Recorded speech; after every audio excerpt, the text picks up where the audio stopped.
Hi everyone, we did our project on Joseph Bonanno by Dakota, Christian, Cholet, and Robert. Introduction: he was born on January 18, 1905 in Castellamare, Tolì, Golfo, Sicily, Italy. He died on May 11, 2002 at the age of 97. An interesting fact, at the age of 3, his family moved to the United States and settled in the Williamsburg neighborhood in Brooklyn for 10 years and went back to Italy. When he was older, he moved back to the United States because he liked the state and he saw more opportunities for him. He was also referred as Joe Bananas because it had implied that he was crazy, and which sometimes his family was called the Bananas family. He was a crime boss, gangster, and bootlegger, known for being a crime boss of the Bananas family and committing organized crimes. Became the youngest crime boss in history at the age of 26. This picture right here is a book that he had wrote called A Man of Honor, which is called A Man of Honor because he wanted to change his nickname from Joe Bananas because he felt that he was the most respected man in New York and all around the country. Which this book is about his life and also an unforgettable account of one of the most powerful crime figures in the American history, and that in this book he's had these 5 principles to become the greatest mob boss, such as friendships, connections, family ties, trust, and loyalty. Joseph Bonanno's reputation as one of the youngest mafia bosses starting at the age of 26 is not the only thing that he was known for. That overview of his crimes is interesting because he actually avoided imprisonment up until the 1980s, which means there's no clear or official list of crimes he did or could have committed and been convicted for. Though he was the leader of a mafia family, which means that one can place their organized crimes onto him. This means he could have been charged with or convicted of loan sharking, racketeering, money laundering, murder, corruption, extortion, and drug trafficking, which was only some of what his mafia family took part in.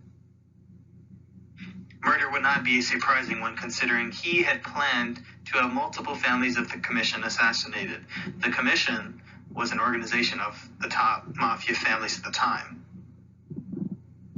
His plan did ultimately fail, though, and he did have to flee to Montreal for some time. But moving on to crimes he was actually convicted of. In 1980, he was 75, given a 1-year sentence for obstruction of justice in a case where his sons were involved in for money laundering. His freedom after that didn't last long because in 1981, he was given a 14-month sentence for contempt of court because he failed to testify about the Commission's activities and his involvement. So in order to describe why he committed his crimes, we'll be using the social learning theory. Social learning theory is a subcategory of social process theories which examine the interactions between individuals and society. Social learning theory hypothesizes that people learn behaviors through their social environment or communications with other people. In this process, the individual learns criminal and deviant behaviors through intimidation, definitions, and reinforcement. Definitions are moral evaluations of behavior determined by the social structure, such as subculture values. Reinforcements and punishments reward and normalize specific behaviors valued by specific subcultures. There's emphasis on the importance of environment, not only the social relations and interaction, but the social structure to which the criminal belongs. Social learning theory is not exclusive to deviant behaviors, but in the case of Joseph Bonanno, this theory can explain his involvement in the mafia throughout his entire life. So Joseph Bonanno grew up in mafia crime culture. His family was in the business, so he learned these crimes through imitation and observation. In Sicily, his father was known as the Man of Honor, the head of the Bonanno clan. According to Joseph, all of the men in his family were strong and dignified, traits one needed to possess as members of a clan. In his hometown of Castellamare, there were 2 rival clans, the Bonannos and the Botticello. The Botticello looking to gain influence in a Bonanno-dominated region. During this time, the Sicilians competed to avoid poverty and protect their family's interests as the land was stripped of its natural resources.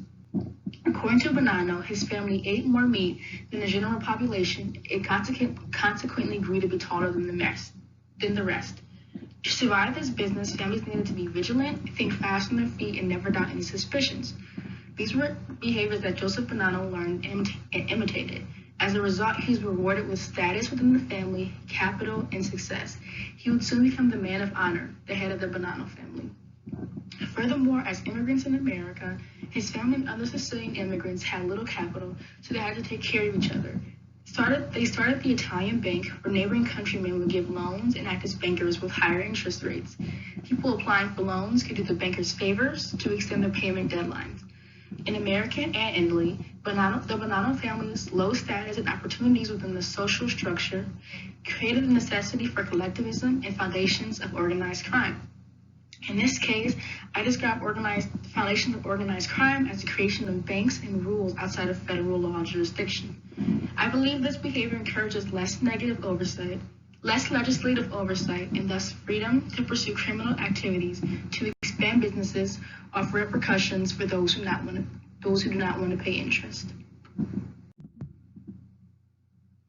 So Bonanno led a crime family, so that means that policies that target organized crime would have been effective to prevent his crimes. So this is things like making sure that the proper law enforcement agencies have the resources they need, like police having organized crime divisions and stuff that are well funded.